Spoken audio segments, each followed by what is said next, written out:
मृत्यु के समय प्राणी के मन में जो भाव होते हैं उसी के अनुसार उसकी अंतगति होती है।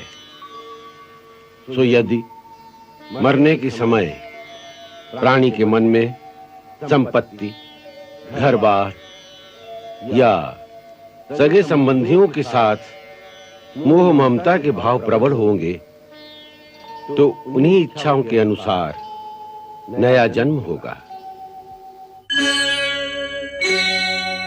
अब मैं तुम्हें अति गुप्त से गुप्त और अति दिव्य से दिव्य कलाएं प्रदान करने जा रहा हूं।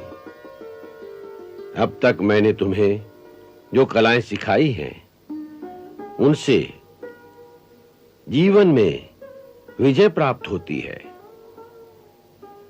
जीने की कलाएं तुम सीख चुके हो। अब मैं तुम्हें मरने की कला सिखाता हूं। मरने की कला? हां, मरने की कला। इस कला के द्वारा प्राणी सहज में ही मोक्ष प्राप्त कर सकता है। अर्थात ये मोक्ष प्राप्त करने की कला है?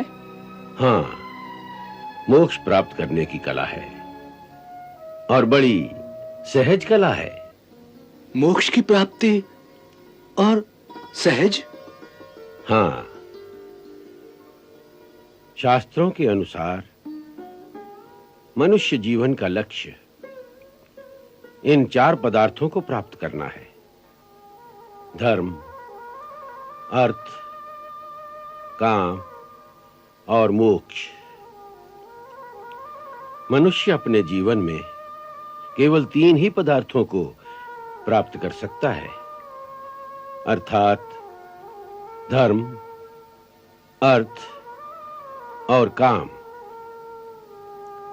चौथा, जो इन सब से महान पदार्थ है, मोक्ष, उसकी प्राप्ति उसे केवल मरने पर ही हो सकती है, वो भी तब यदि उसे मरने की कला आती हो। गुरुदेव, इस गूढ़ रहस्य को तनिक विस्तार में बताने की कृपा करें। देखो, शास्त्र कहते हैं कि मृत्यु के समय प्राणी के मन में जो भाव होते हैं उसी के अनुसार उसकी अंतगति होती है।